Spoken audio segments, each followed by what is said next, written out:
In 2016, I failed an interview in a massive way. I just got asked by the manager if I knew what was a trusted advisor, if I knew how to be a trusted advisor to my customers. And at that time, I fumbled a little bit because I didn't know the answer. And these led me not only to study all the trust-based selling, let's say, materials that we have nowadays, books, online resources, but also to fail an interview. And I'm happy to have today with me here Charles H. Green. Hi, Charles. Hi, Tabia. Nice to be here. Thank you. Nice to meet you indeed. And thanks for being on the show. You know, I know that, as I told you, I'm a student of everything that is related to trust and how you, let's say, built the concept of trust for everything that is connected to sales, service, and so on. Yeah. And but I really want, if you want, just say a few words on you. I think that all the audience is familiar, but maybe the youngest, not that much. I'm not all that famous, and like you said, I'm a little bit old. So, sure, I'm American, as you can tell already.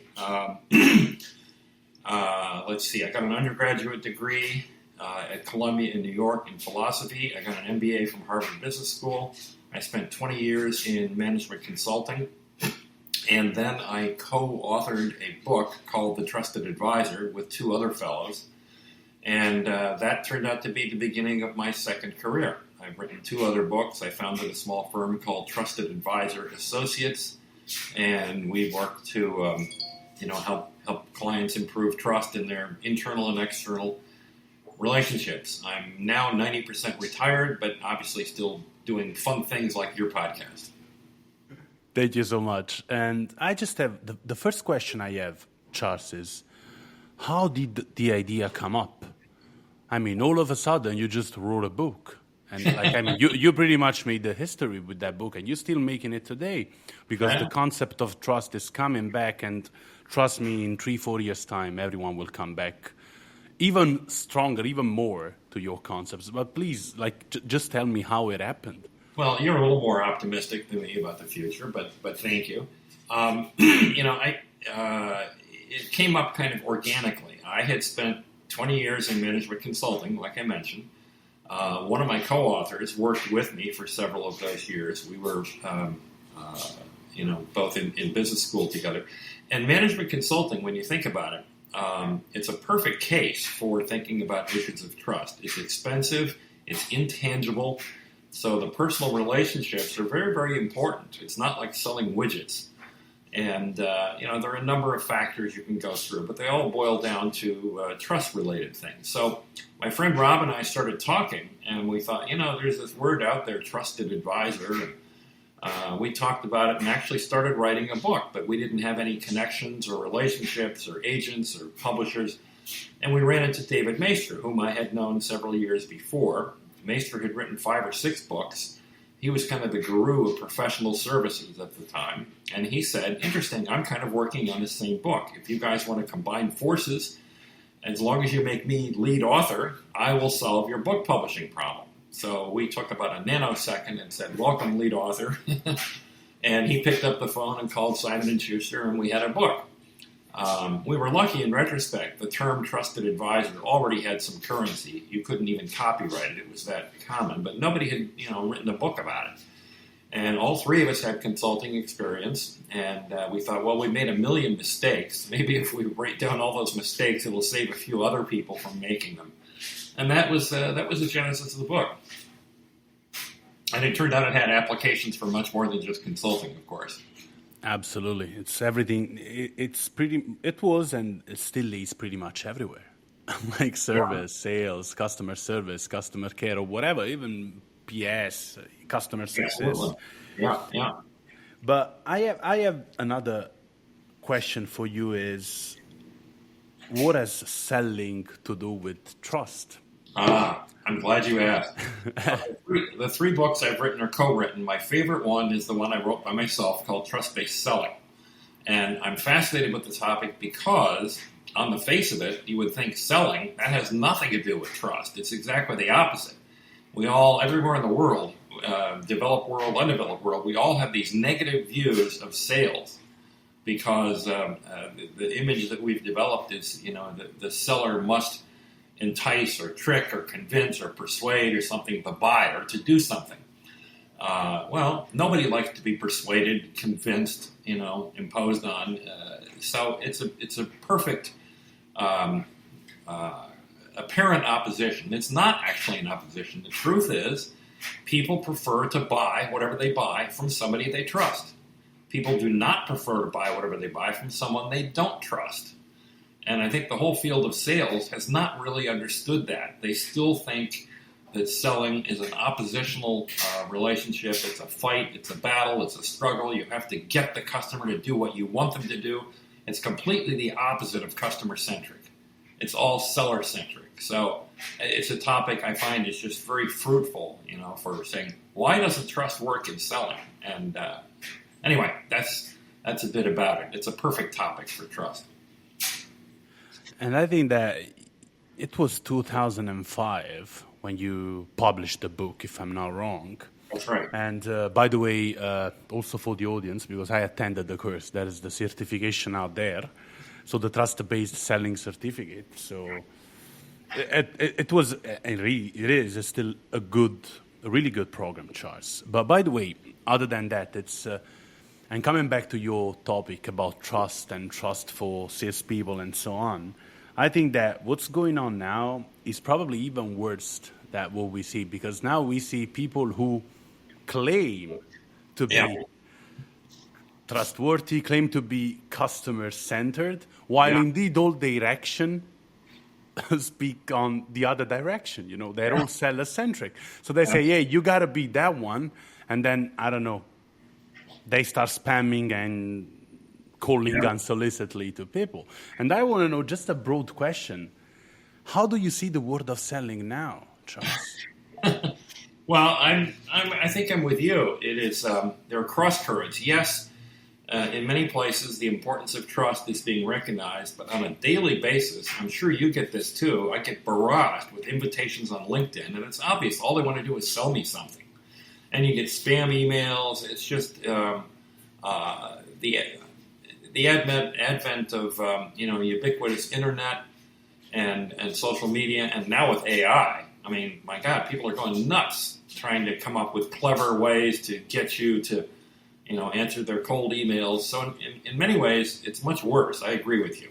And it's enabled by all things digital. Suddenly the marginal cost of another email, what is it? It's nothing. And they forget that the real marginal cost of another cold email is extreme annoyance and blocking and, saying, I never want to hear from this person again. It's obviously so seller-centric. Anyway, yeah. And I think that there are way too many topics to talk about, taking your publishing, your blogs and whatever. But another quick stop I want to make it on the concept of trust is that when you developed the concept of the trusted advisor, trust-based selling, some concepts didn't exist yet. Like, for example, the certainty gap. Like that, the more we go towards this kind of intangible economy, the more we have to be clear, trustworthy, because otherwise we kill the value of what we're selling. It was a concept of 2009, while trust-based selling was 2005 and Trusted Advisor was even before. Yeah. And this is something that has always shocked me, like in terms of how, like, I know you were in consulting, but did you kind of anticipate the time? Did you read the word? How did you understand that the world was going into that direction? You know what I mean? The word trusted advisor, you mean? Yeah, the word of, the economic word was going in that direction, that we always needed more trust. Yeah. And how to behave in a trustworthy way, because these were also the years of the sales tactics and high pressure and whatever. How did you understand that you had to go in the opposite direction? Well, first of all, I felt at the time it was really just my opinion. I didn't have a great deal of confidence, in it.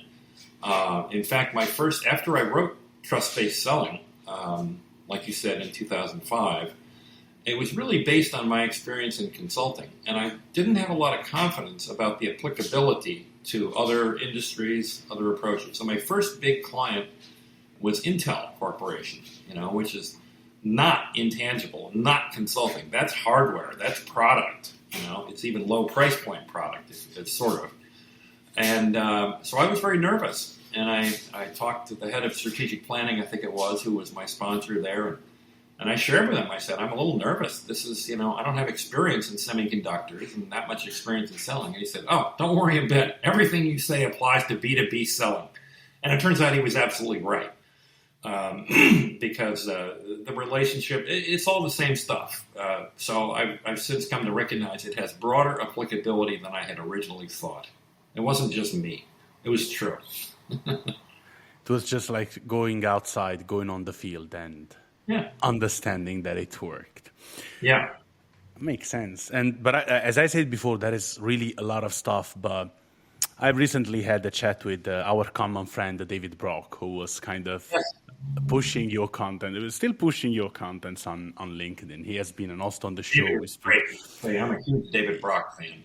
Yeah, he's a really, a giant. And we were talking about not only your last articles about, value statement and so on, right, but we were kind of, we were surprised, but also we really liked the topic about writing proposals with your customer. And this is something I want to touch with you today because it's an extremely practical topic that the audience can bring outside on the field. So you've been one of the first to, let's say that salespeople should try to write their proposals with their customers.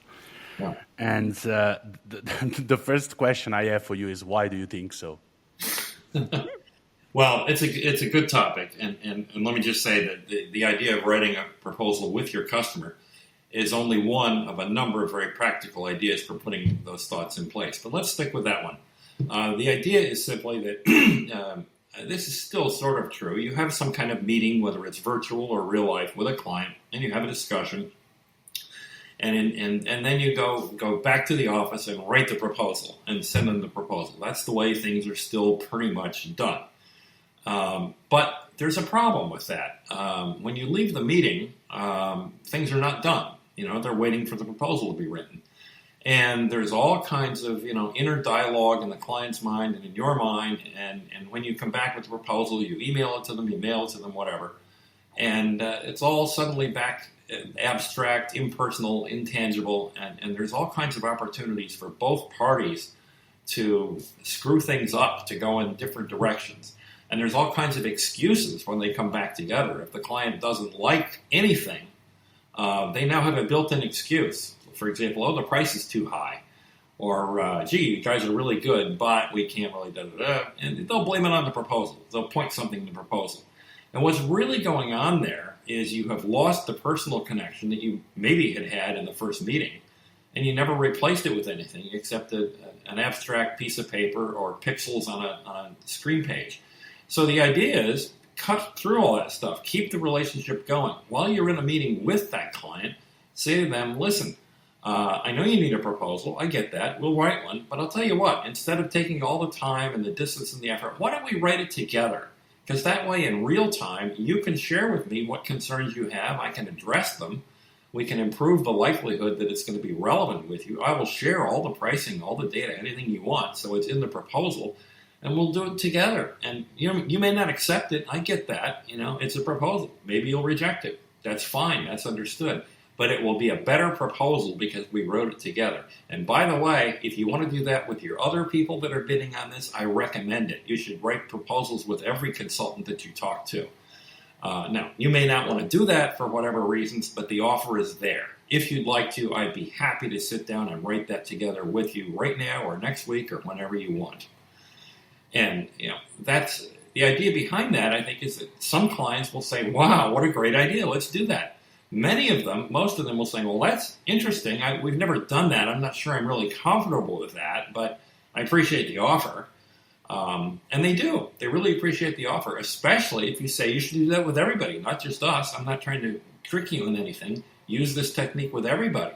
It's an overt sign of generosity towards the client, saying, this is free consulting, in effect, to make you a better proposal. So that's the idea behind it. And again, most people, in my experience, don't take me up on that, but they almost all appreciate the offer. And that's a good point. And why do you think they don't accept? Like, why do you think most of the people say no or reject? Yeah. I think it's definitely because it's unusual and they're afraid. They're afraid that you're going to try to pull some trick and they've never done this before. You're going to pull a fast one. That's why it's important to say, hey, don't just do it with me. Do it with everybody. This is free consulting for you. You should do this. But I think that's it. It's fear. I mean, fear is kind of the root driver of all things negative. And I think it is in this case. They're afraid of what might happen. And, the good news is you don't have to do it. The offer counts for quite a bit. It's the offer that reinforces the trust and the relationship. Right. But let's, best case scenario, they accept. Yeah. I'm just trying to make it up in my mind, Yeah. When I suggest this thing, what should I do next? Like, should I show up the list price I have to the customer? Or, because this is where I think that the whole situation can go a little bit crazy, because maybe they want to see the list price, and what happens if I hide the list price? Don't hide. They think, Yeah, I'm glad you raised this. Price is a big issue. Well, it's not as big as people claim. It's a big excuse. It's a great way for a client to say no, even if it's because they don't like you. They'll never say we don't like you. They'll say, oh, the price was too high. It's impersonal. Nobody can argue with it. And even the seller thinks, well, at least it wasn't me. It was only our price. No, it was you. It wasn't the price. Price is an excuse. So my advice is, yes, by all means, show them the list price. And by the way, don't discount except for explicit discounting policies up front. Like in my little business, we definitely offer discounts for volume. If somebody wants to buy 5 workshops instead of just 1 5 times, that saves us money. We don't have to do it. So we're happy to add a discount to that.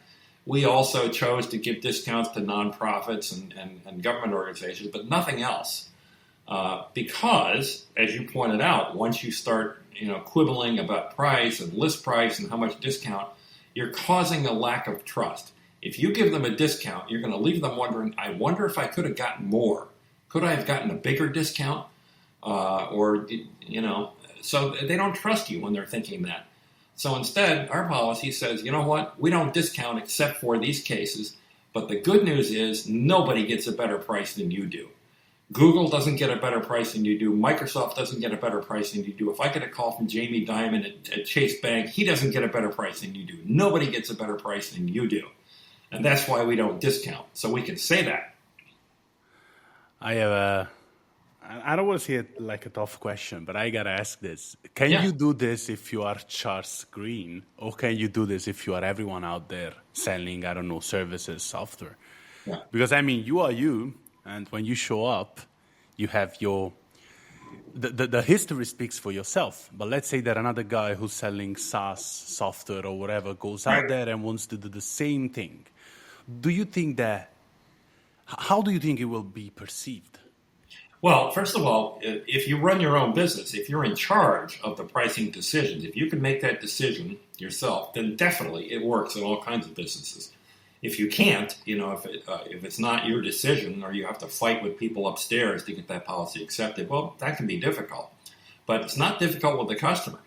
So, for SaaS businesses, they're perfect. Apply exactly that policy that I said. Here's why we discount, here's where we don't. And nobody gets a better price than you do. It's very persuasive.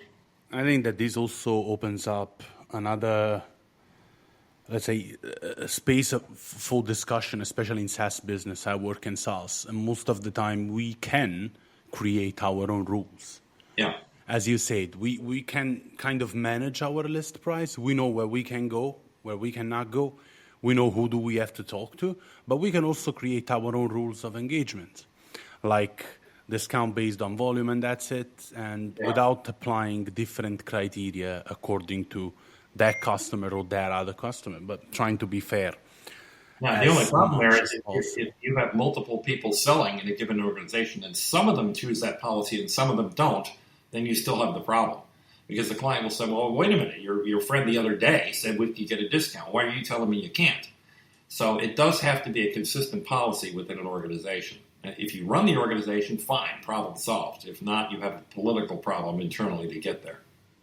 Do you think that the rules, or let's say the sales operation rules, make these job, or do you think that that would be the need for something coming from the upper management, like, I don't know, VPs, CROs, or whatever? I missed the beginning of that question. Don't worry. No, let me repeat. Do you think that the let's say sales operation rules, so the applicable discount, are enough, or do you think there should be a kind of values? I don't want to say value statement, but kind of rule suggested by CRO, VP, or whatever. How do you think this should be managed internally? Are you talking just about pricing? Yeah, just about pricing and volume and discounts and these types of. Well, I think if you're gonna do a policy like I suggested, it does have to be a company-wide policy. You can't have people independently saying I never discount and somebody else saying I do. That doesn't work. So that has to be built into the rule structure of whatever organization you're in, and the politics of that vary with the company and so on. But it's got to be a corporate policy. Got it. So it's let's say it's a double-edged sword. Like on the one side you have like the finance and the numbers, and on the other side you have the communication, like the waterfall communication coming from the top all down the line to the last account executive, and that makes sense. But also on the, let's say, writing proposals with your customer, what happens if objections come up? Like in the middle of the discussion, like, I don't know. I've been trustworthy since the beginning. Right. I showed up the list price. I told the criteria, but then objections start coming in, like crazy objections. What should I do? Well, first of all, again, most of this stuff starts with changing your mindset from being seller-centric to buyer-centric. So when people come up with objections, all of us who came up in sales, we're like, oh, that's terrible. They're objecting. They're crazy objections, but they're objecting. This is a problem. No, it's not a problem. It's great. An objection means they're talking to you. You want them to talk to you. What you don't want is disconnection. You don't want people to leave and stop talking. So if you change your mindset and say objection, that's great. For example, if somebody says, gee, your price is kind of high, which is pretty common, right? The usual answer that we give is, well, it's not really that high when you look at the value, or, That's not a good answer. A trust-based answer would sound like this. Our price is too high? Help me understand what you mean when you say that.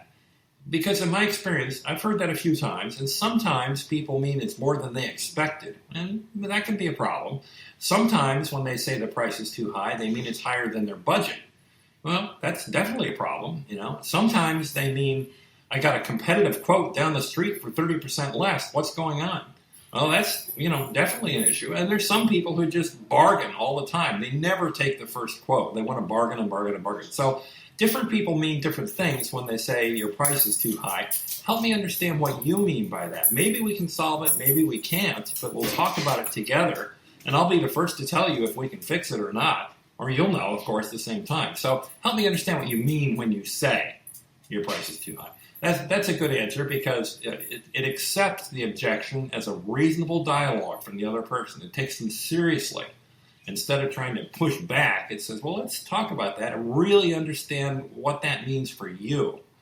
So if you can say that genuinely, you're back to a dialogue, and you're including things like value and so forth. But it's a much better dialogue. And also the clients respect that because they came at it like a fighter, and you didn't give in to that. You said, we're not fighting here. I'm trying to help you. So let's talk about it. So as soon as the objection comes up, we just have to, let's say, accept it Yeah. reframe it, and then ask a question, because we never know what's behind. Instead of, talking about advantages, values, and whatever it is, or even going back to the previous criteria, like discount based on volume or so on. Right. I have another few questions for you, Charles. Yeah. And the first one is the concept of bring a risky gift. Mm. So how do you incorporate trust into selling? You often talk about this. Yeah. And but let's make it difficult. Let's bring it to 2024 and to all the guys who, as we were saying at the beginning, are kind of called to do a lot of quantity activities. So do a lot of stuff. And at the same time, they're also asked to be trustworthy and so on. So how do you incorporate trust into selling in 2024, where every salesperson is measured on quantity KPIs that most of the time have no sense at all? Yeah. Well, you raised a couple topics there. Let me take that last one first. How do you know? How do you measure? If you're being measured on short-term results, how do you talk about all this long-term trust stuff? Well, here's the answer. The best short-term results do not come from short-term management. They come from long-term management. Take an analogy from the field of strategy. Say your company has a 5-year strategy, but they change the strategy every quarter, every 3 months. That's not a strategy, and because it changes too much, and you will not get good results by changing your strategy every 3 months. You will get good results if you stick to a 5-year strategy, and you may need to make a few tunings on the way, but you don't deviate from what you started out to unless there's great reason to do so. So that means that the results that you get quarter by quarter are better by operating under a long-term perspective than by constantly changing your time frame. For example, when a salesperson says to you, if you act before the end of the month, I can get you a special deal because we're having a special promotion here. Yuck! That is 100% about the seller. It's a way of manipulating and pushing. It's like saying, what time would you like to meet? What color would you like that car to be? Should we sign this before the end of the day? It's all very pushy. So don't do that. It's long-term behavior results in better short-term results, and obviously better long-term results. But then back to the bring a risky gift thing. Let me just give a little context to that. The context is trust relationships are built out of two parties: a trustor and a trustee. The one who does the trusting and the one who is trusted. So the key elements for trusting are it's taking a risk. You have to be willing to take a risk. The key elements for being trustworthy are a set of attributes that we have in the trust equation, credible, reliable, all that. Usually, in sales, the trustor, the one doing the trusting, is the client. But usually, trust-based relationships are initiated by the person taking the risk, the trustor.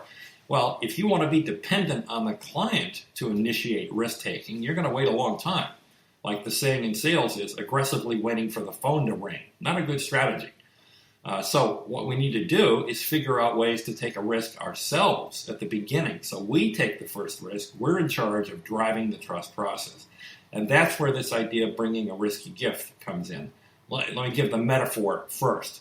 Let's say you're invited out to dinner with your significant other, and with a client, and you've never been to dinner with this client before. So it's kind of a big deal.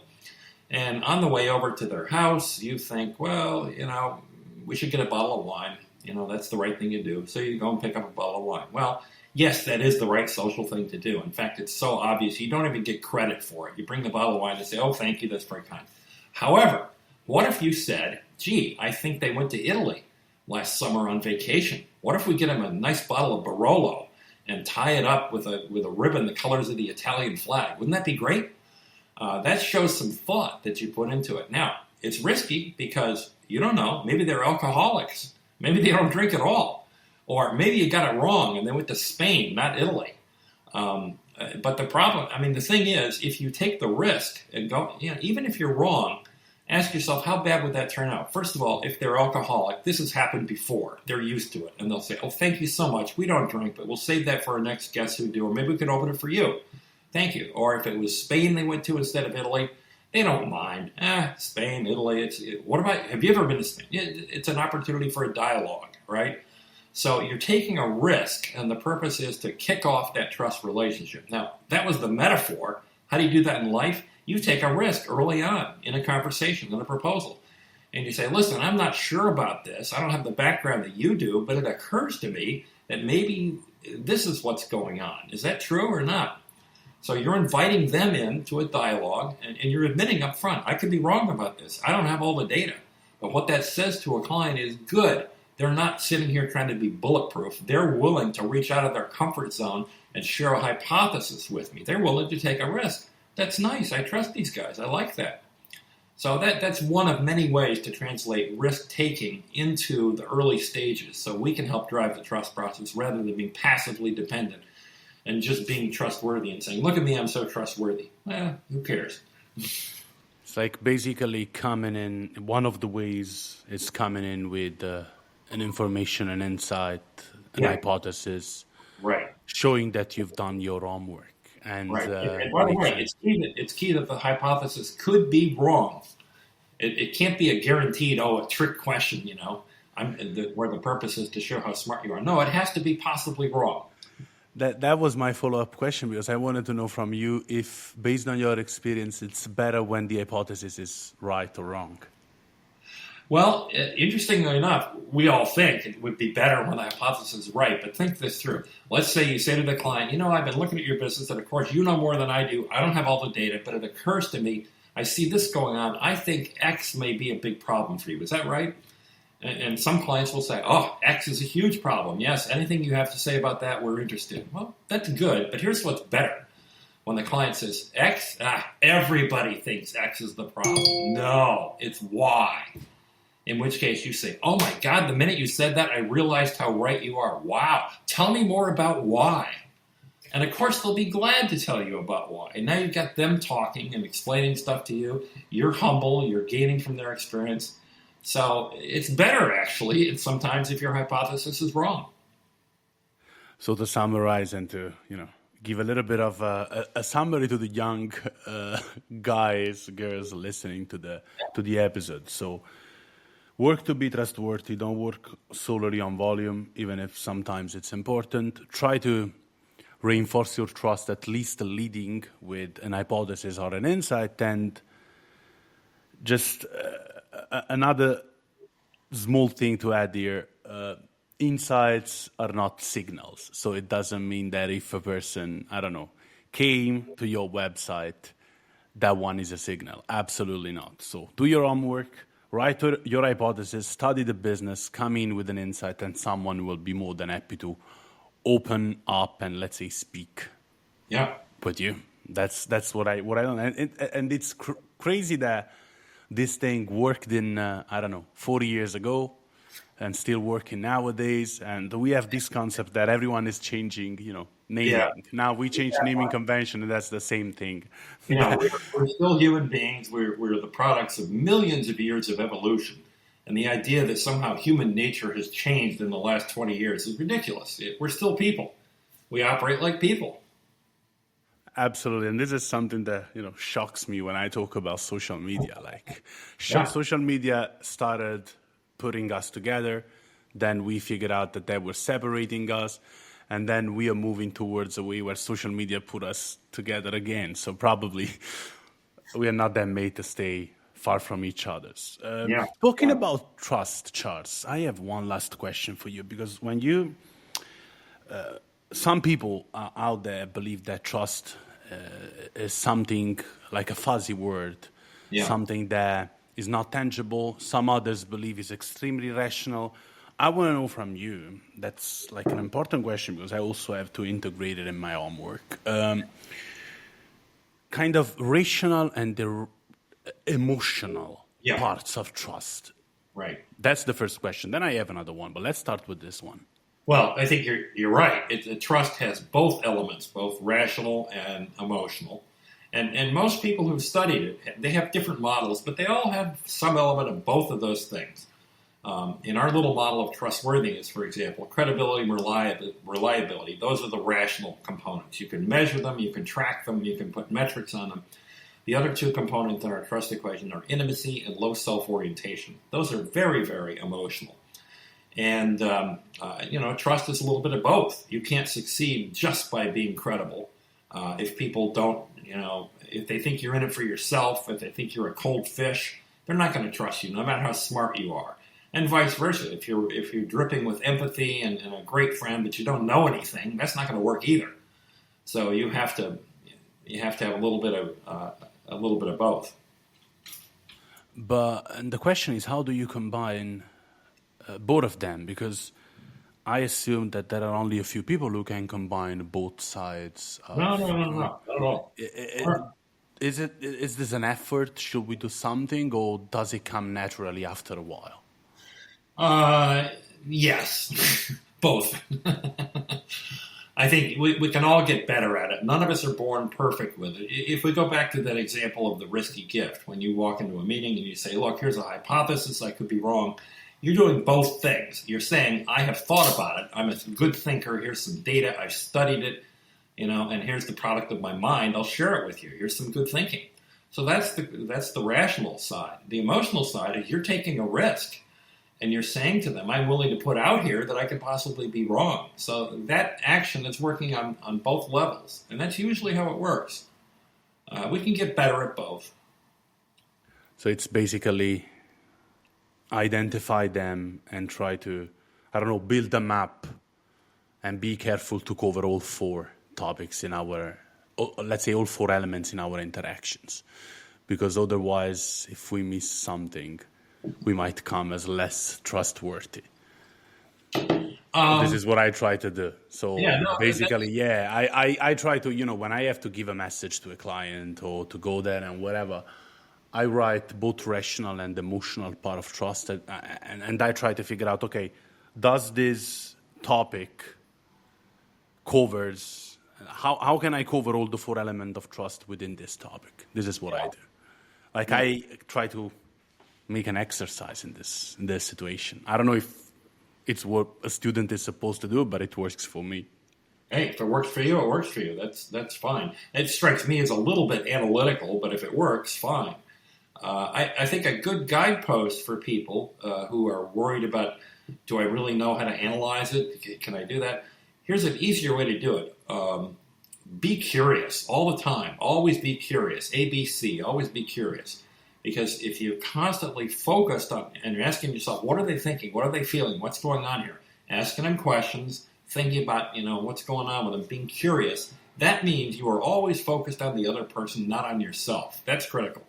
Number two, if you're curious and you ask good questions, it's going to show that you're smart, that you're credible, that you're competent, that you're capable.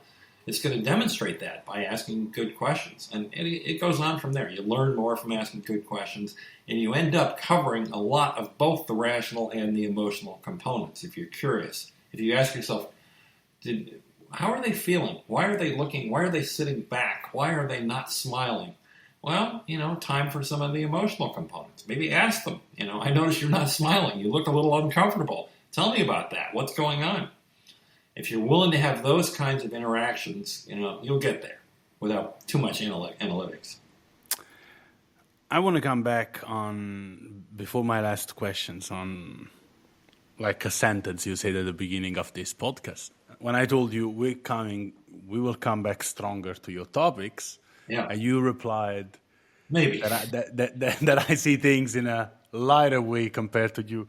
I want to know why. Like, how do you see the world of selling? What do you think is happening outside? Like, your opinion. Yeah, it is just my opinion. But I do see, and this has happened before, things like AI. The first uses of a new technology are often silly and stupid. And I see that's exactly what's happening with AI in selling. Everybody wants to get it. I'll give you an example. I made a booking with Spirit Airlines the other day. It's one of the U.S. regional airlines. They're horrible. They're known for bad customer service. I never would fly them if I didn't have to, but I had to on this particular route. So I made a reservation. A week later, I get an email from them saying, oh, the routes have changed and the timing has changed. If you need to cancel, here's how. Well, they changed it radically. I couldn't do that trip anymore given their new flight. So I said, okay, cancel. And they had an AI chatbot. And the chatbot functioned beautifully. It asked me 8 questions, which hierarchically, narrowed down the issue. And it ended up with, okay, we're ready to cancel. Hold on for a customer service agent. The expected wait time is 50 minutes, 50. Now, I imagine what's going on at Spirit is they got a hold of AI and they said, oh, good, we can cut our customer support costs by replacing people with AI bots. Unfortunately, they didn't change the system. You still have to talk to a person, and now they want you to wait 50 minutes? Good Lord. And I think I may be wrong about what's going on at Spirit, although I doubt it. But I think that's emblematic. You watch how different, everybody's implementing cheap AI bots, and they're not at all aimed at the, so I think that things like that, that's going to keep happening. Social media has gotten much, much worse with, we're all playing with toys that we don't quite know how to play with yet. So that's my only reason for hesitation, is I think we have to continue going through some garbage. And that's not totally new either. That was true 20 years ago. There were, I remember when the book The Challenger Sale came out. An excellent book in many, many ways, with one big exception. They categorized types of sellers into 4 types, and the most effective type was what they called the Challenger. They had lots of good reasons for that. And the least effective type was what they called relationship selling. Well, the example they picked of relationship selling was schmoozing and drinking and hanging out on the golf course and sucking up to the client. Well, of course, that's horrible. But unfortunately, the term relationship selling covers a lot more things than that. It covers what I do, trust-based selling.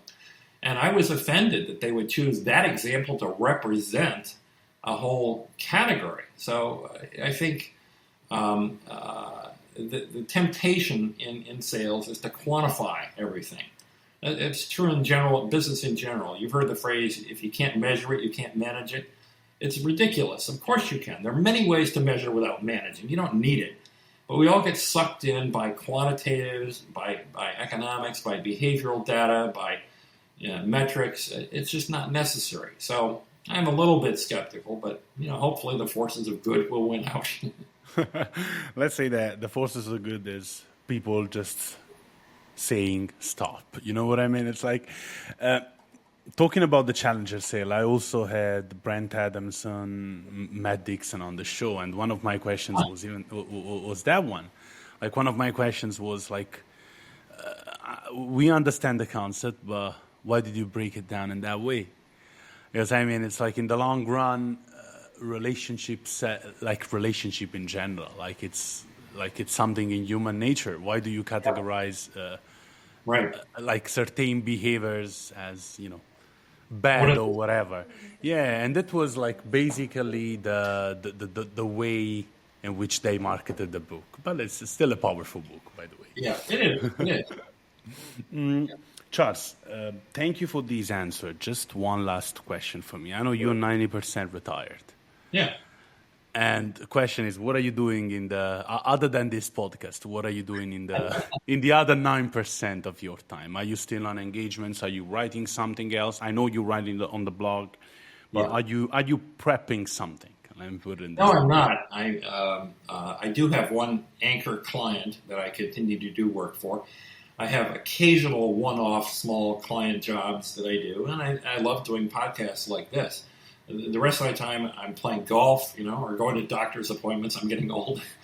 But no books, and other than the LinkedIn newsletter that you mentioned called Breaking Good, I'm not doing anything actively in terms of thought development or anything like that. But it's not a problem because all the books and all the work is still actual nowadays, and will be even more actual. As you said, give us time to destroy a little bit more, like the profession of selling. And these, because we always do mistake. It's like when sales engagement stuff came out, everyone starts spamming around. Right. And now we're coming back to your concept. Now we will do the same with AI, come back to this concept. And there will always be actual because we will always be a mess. So let me put it this way. But thank you so much for being here, Charles. I was looking forward for